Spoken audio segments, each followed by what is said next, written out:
Yo, what's good? It's your boy Kurt, and today, man, we have another reaction, no? So ngayong araw, man, ang dami nag-request sa inyo na mag-react tayo dito, but we have Casual Chuck, no? And marami sa inyo nag-request na mag-react tayo sa documentary niya or, yung story episode niya tungkol sa SB19 kung paano siya nagsimula. And again, this is a documentary, sabi nyo, no? So, damn. Count me in. But yeah, again, shout out kay Casual Chuck, no? Is doing a God's work in here, no? Again, I'm just reacting to it, pero all the research, the information para mabigay itong documentary na to is siya lahat yung may gawa, no? So, shout out to Casual Chuck, no? We have this documentary now, but we have SB19 story episode 1, no? Sound break. Man. So, am I ready to know the history of SB19? Yes. So, without further ado, man, let's get it.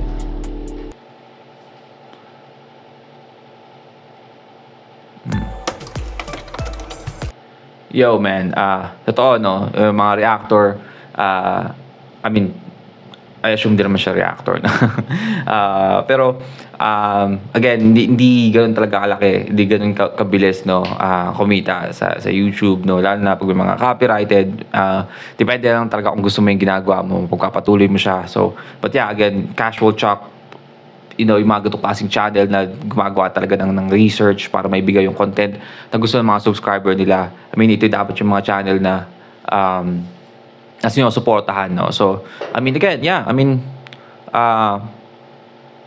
kung may Patreon siya or support niyo yung channel ni Casual Chuck, no?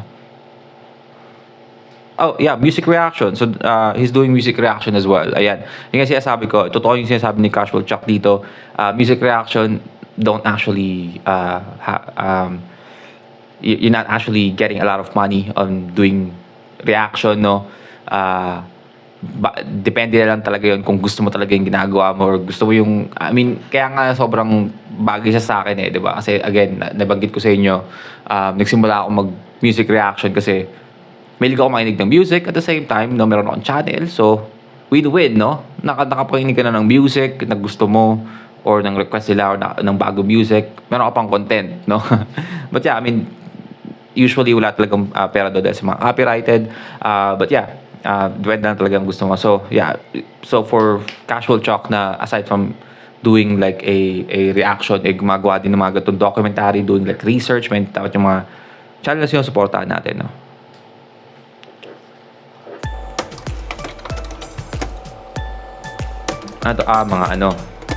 Mga member ng parang Patreon niya. Disclaimer, this video is only based on my personal research. I might miss some details and it's possible to have discrepancies, but I did my best to get as much accurate information as possible, so enjoy. I will. Thank you. 2016. 2016, no? Saan ba ako ng 2016? I am working. I am working as a consignor, no? Sa SMOA, actually, no? Sa mga men's shoes.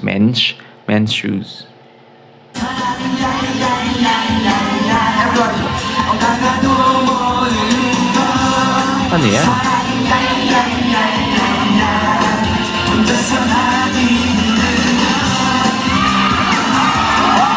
Korean group? This is called Triple, a group of talented performers and comedians from Korea you've probably never heard of. They were formed back in 1994 when the word K-pop hasn't even been invented. In 2002, one of the members made the biggest mistake of his life. Hindi. Iba pa rin nasa isip ko. Akala ko yung meron kasing hindi ko kasi yung pangalan. Basta yung meron akong madalas nakikita na Korean na I don't know kung manager siya or basta. Just forget. Which will change the entire course of P-pop history.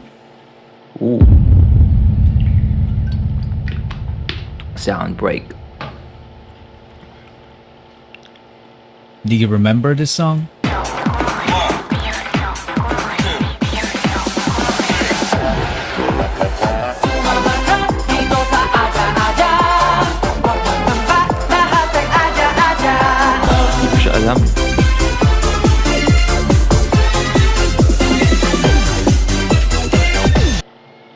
started with this man, Jong Song Han. When he left the trio in 2002 to become an entrepreneur, Cult Triple became Cult 2. Most of their fans definitely thought that Song Han's decision was a huge mistake because the remaining members started racking up different awards in the entertainment industry. If he only stuck around, he would have gotten those awards too. But this man's decision was final. He used all of his savings to build an event organizing company called ShowBT Entertainment. Yep, I'm talking about Tatang Robin. Tatang noticed how passionate Filipino fans were during the rise of K-pop, so he wanted to organize K-pop concerts and events that promote Korean and Filipino culture. Oh, To talaga? make that happen, he needed entertainers, a group of young people that would be part of the package of their service as an event organizer. We are talking about people who can do dancing, singing, and even act as servants like waiting tables and assisting guests. Talaga? So he held an audition and hundreds of young talents applied. 30 of them passed as trainees. They were then called Nara, which in Korean means country and is the national tree of the Philippines. Nice. Ah, okay. They went to multiple Nice. events Kita nga together, nila. including the fan meeting event of the K-pop group called Off-Road. I can't find 내게 달 때까지 Cause you're my lady 널 향한 traffic Hindi ko alam ang group ang offer. 멈은 네 맘이 달 때까지 After numerous events, Tatang Robin saw something special when it comes to Filipino talent. He realized that some of his trainees Let's be honest, man. Hindi ako siya nagbubuhat ng bangko dito, pero Filipino talent, man. Lalo na sa singing, I mean, even Western country, no, kilala yung Filipino as a singer, no? So, yung pa lang, Filipino pa lang, pangalan pa lang ng Filipino or mabanggit pa na Filipino ka, nag-expect na agad yung mga Western country na either magaling ka kumanta or magaling ka sumayaw, di ba? At the same time, sa world of dance, we have, sorry, nakalimutan ko yung grupo. Ano ba yun?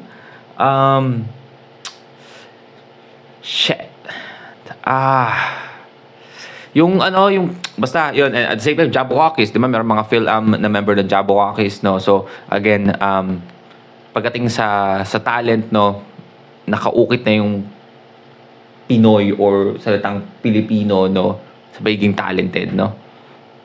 were far too talented to just end up as small-time performers. Oh, si So ano he ba? decided Si ano to to, diba? launch the first P-pop Stell? boy group that underwent strict Korean-type training. Out Oh, of the shit. 30 trainees, only few have made it. Jan Paulo Nase. He always wanted to be a performer. As a young dreamer, he joined several competitions as a soloist and also a member of the K-pop dance cover group called PHP. As a trainee, shit. he was the guy who shows up early and leaves late despite juggling a full-time job as a data analyst to provide for his family. Oh, He was the first one selected due to his undeniable diligence and leadership qualities.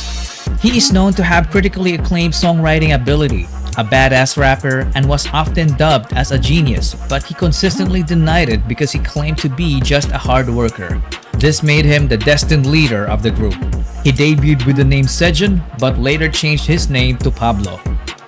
Now that the methodical leader is chosen, they needed more members.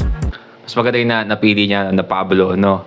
Kasi at the same time, very Filipino, like Pablo, kaysa yung sa Sejun, no? Kasi parang masyado ng medyo Korean yung dating, no? So, ang ganda ng ginawa niya doon, napakagandang decision doon na ginawa niyang Pablo yung pangalan niya. Tatang Robin just got a genius composer in Pablo, so they needed someone who can dance. And this next guy is exactly that. And even more. True. Stelvester Ahero. He was only 16 when he started competing as a dancer while studying. He was a born winner despite growing up as a bullied kid. He made performing his escape from the harsh reality of the world. He did a great job channeling the negative aspect of his life and converting it by winning multiple K-pop dance cover competitions with his group Saeon. He is also a hard worker. He was teaching dance to kids while competing. There was a point when he worked too hard that it threatened his life due to poor health.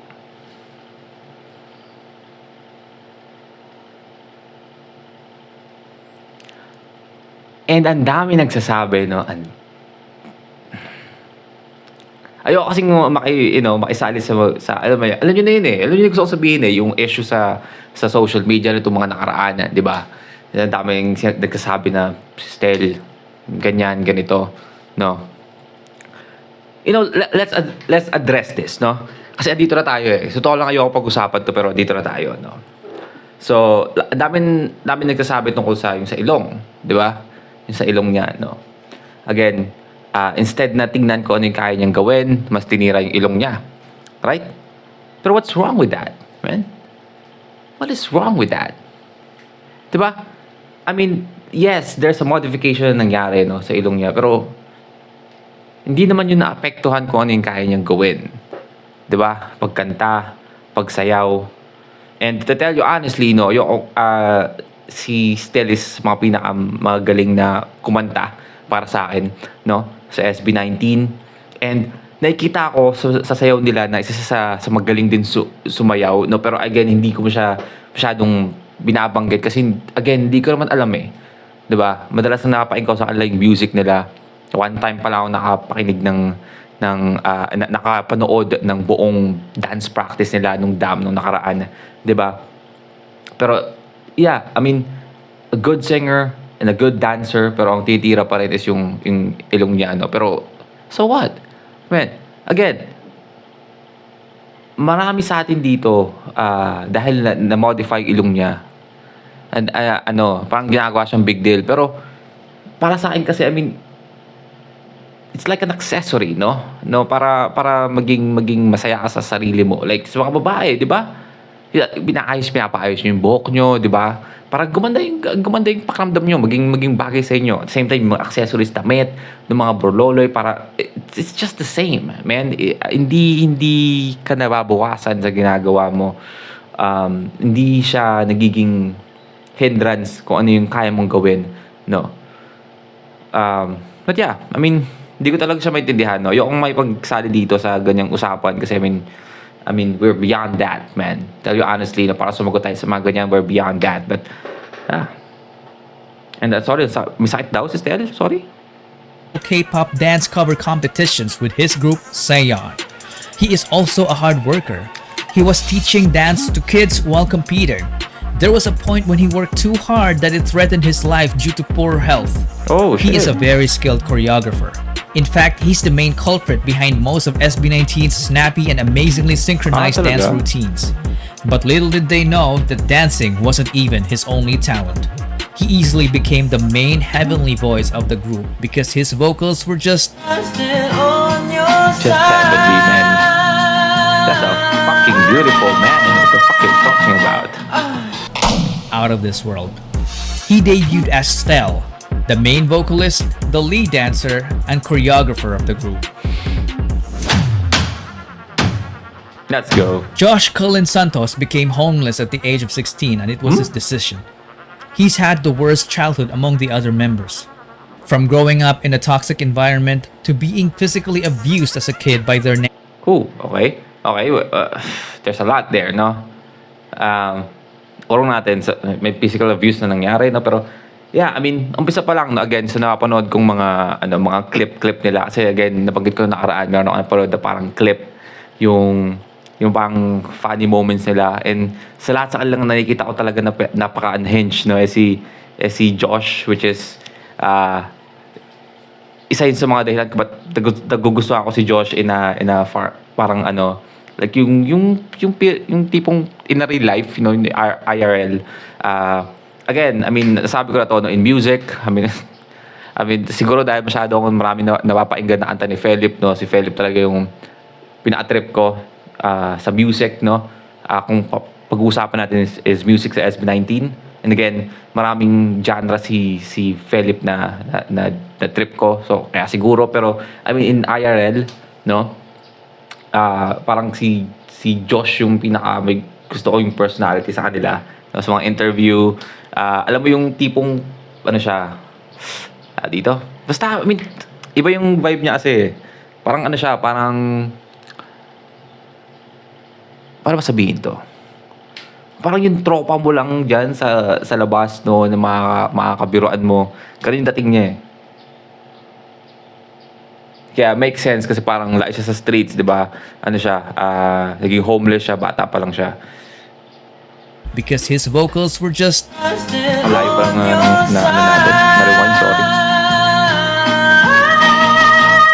The falsetto, man. out of this world. He debuted as Stell, the main vocalist, the lead dancer, and choreographer of the group. Josh Cullen Josh Santos Cullen. became homeless at the age of 16, and it was his decision. He's had the worst childhood among the other members. From growing up in a toxic environment to being physically abused as a kid by their nanny. At an What early the age, he witnessed what it feels like to be a member of a middle-class family that went rock bottom in just a matter of months. He experienced getting evicted from apartments Oh. to smaller rooms. It came to a point when his family had nothing to eat but ketchup and salt. They had no permanent address. Because of that, Josh and his sister dropped out of school multiple times, so they got bullied at school for being repeaters. Sometimes he would get into fistfights for defending her. Josh had Okay. enough of this, so he took matters into his own hands by leaving. He became independent and started working as an internet cafe attendant. Using his own income, he took the alternative learning system and was able to finish his high school degree. Oh, shit, Clearly had man. no background in performing. Not until he met new friends from the dance community, which led to him meeting Stell and Seiya. Okay. They became co-members and went on to win numerous K-pop dance cover competitions all over Asia. They even met Oh, shit, BTS all over during Asia? one of their winning runs in Korea. In a way, Josh was saved by Stell after trying so hard to save himself. And it paid off Ooh. because after training, Josh ended up debuting as the lead rapper and dancer of the group. Justin DeJoss didn't have to audition. DeJoss? Apparently, he was a very good-looking guy that when he joined a talent workshop as a teenager, ShowBT immediately took notice and offered him to become a trainee. Ano sinabi ko sa inyo? Ay, sorry. Ano sinabi ko sa inyo tungkol sa sa reaction natin nung MV shoot nila, no? Na yung itsura ni Justin is just, yung classic good-looking Korean guy, men. Yun yung itsura niya, men. Mukha siyang yung poging Koreano. Ganun yung itsura niya, But yeah, I mean, given naman, pogi talaga si Justin. But yeah, I mean, something happens in here. Give me 1 second. Alright, so we have a bit of a technical issue na nangyari, pero we are back. Nahila ko yung earphone na naputol yung dulo. What the fuck? Liso kasi. Masyado magalaw eh. Lead rapper and dancer of the group. Justin DeJoss didn't have to audition.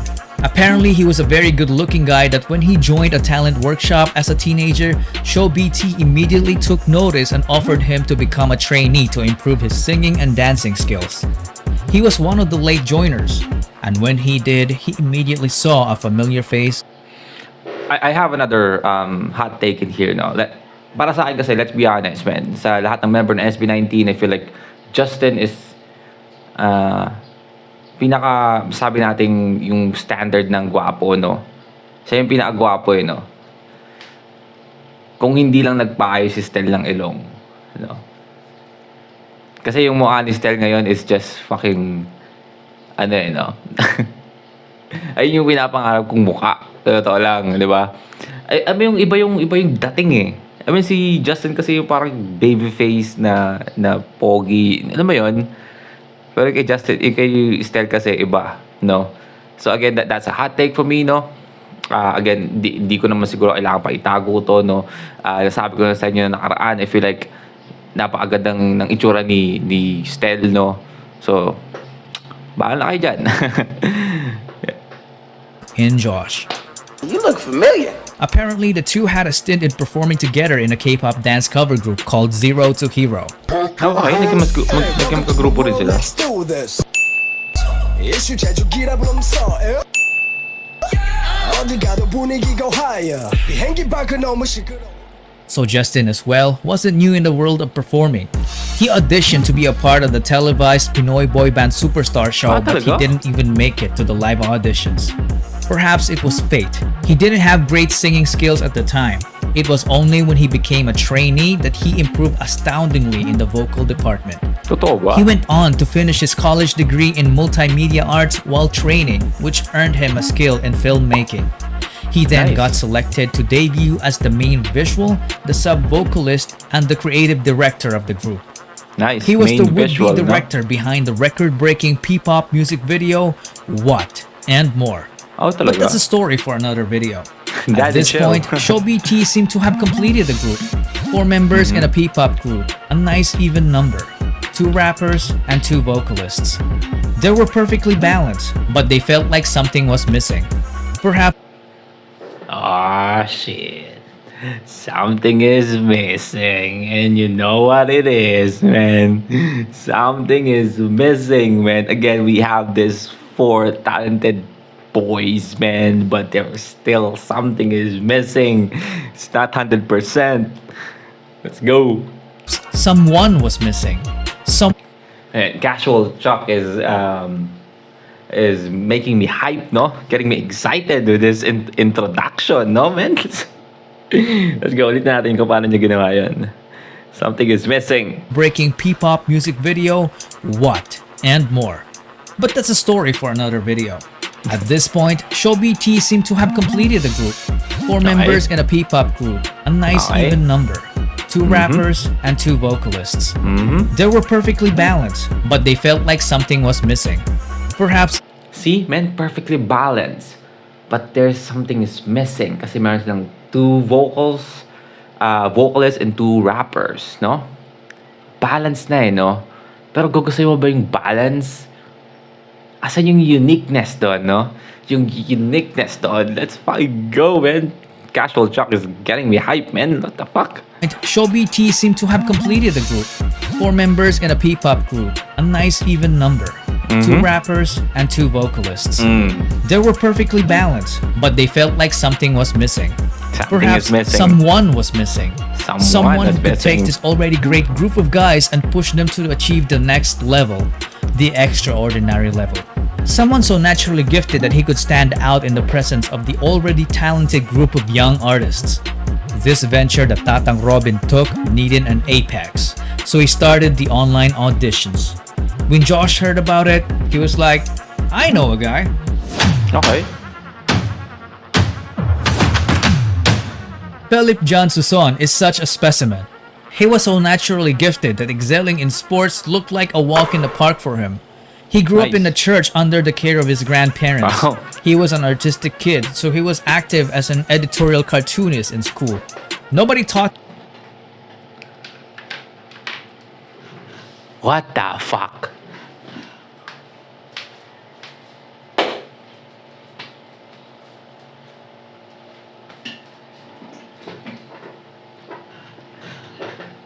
What the actual fuck, man?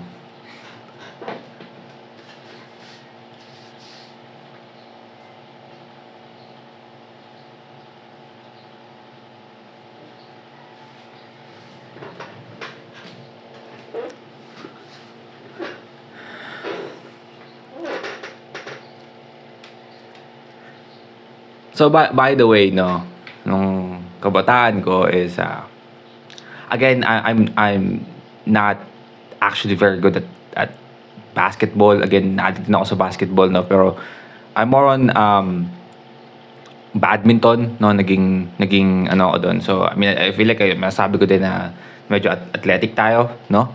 And at the same time, no, I'm also part of our like yung dyaryo namin sa journalism, and I'm a editorial cartoonist, no? Just saying. naturally gifted that excelling in sports looked like a walk in the park for him. He grew up in the church under the care of his grandparents. At the same time, man, wala man sa itsura ko, pero I grew up in the church as well. Isa akong Knight of the Altar, no? Isa akong altar boy, man. Wala na akong, I don't know kung meron pa akong mahanap na picture, no? Nung altar boy ako, no? I mean, lagay natin dito, pero mukhang wala na, pero baka lang, no? Lagay natin yan dito, pag wala, edi wala. Wala, pero yeah. parents. He was an artistic kid, so he was active as an editorial cartoonist in school. Nobody taught him to play musical instruments. He taught himself by just listening to the music, so he ended up becoming a southpaw guitarist, but he later fixed it as he learned more. He didn't even know that he could dance until he was forced to in order to get good grades during their school entrance. After discovering dance, he transformed from a guy who didn't know it to someone who can fly. Oh shit. Because of his raw talent, he ended up teaching dance to the entire school and continued on to form a K. Now that's beyond me, no? Again, sumasayaw ako dati, no? I mean, siguro dahil nagtutuloy na siya, no? Sumasayaw ako dati, nagko-choreography din ako dati. From high school to like college. I mean, hindi ako tapos ng college no first semester. Nung second semester nung first year college ako as a MIT, no.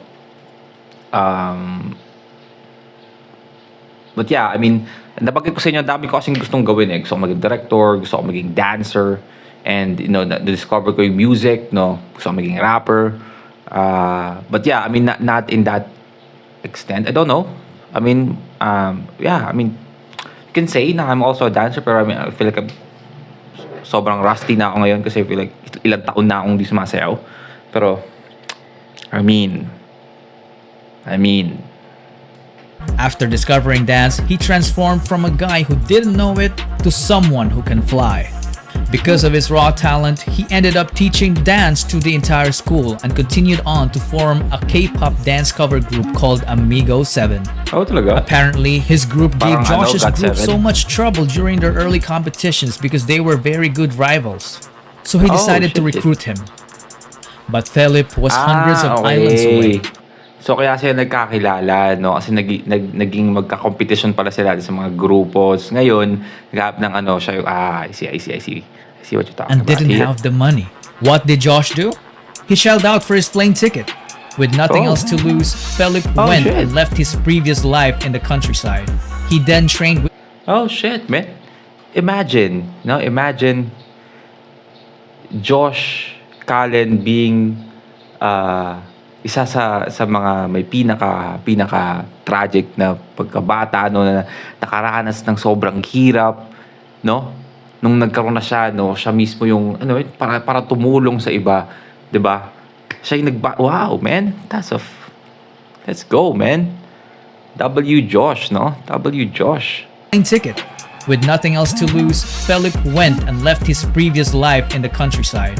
He then trained with the boys and officially debuted with them as Ken, the main dancer, the bass vocalist, and the lead rapper of the group. Bass vocalist, One thing lead to rapper, note is that let's go. they were an unlikely bunch because they wouldn't have met each other if Tatang Robin stayed with his already successful group in True. Korea.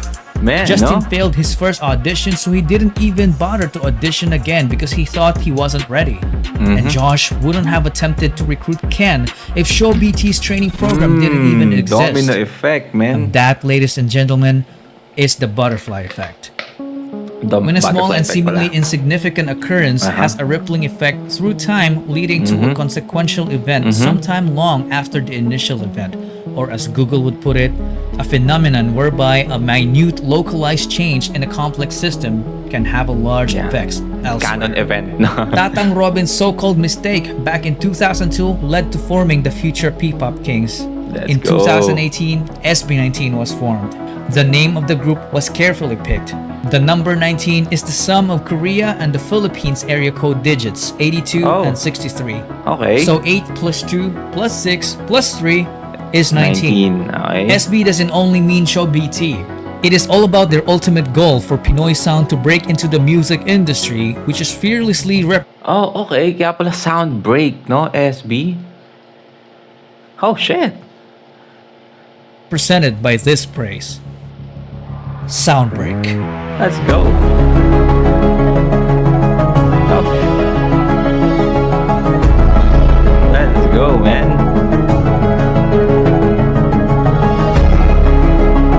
Let's go, man. Alright, well again, that's SB19 Story Episode 1 Sound Break, man. I got goosebumps, no, sa huli. No, paano yun na pagtagpi-tagbi ni Casual Chuck yun, no? Kung paano yung build-up papunta doon sa kaya Soundbreak yung title is because, I mean, I didn't realize, no? Sa SB19 ako ng SB19, I didn't even ask myself what is the meaning of SB19, no? Pero ngayon, meron na akong sagot. God damn. I got goosebumps, no? Doon sa pangalan, no? From being curious, paano siya nagsimula, into so hype, no? Dahil doon kay Ken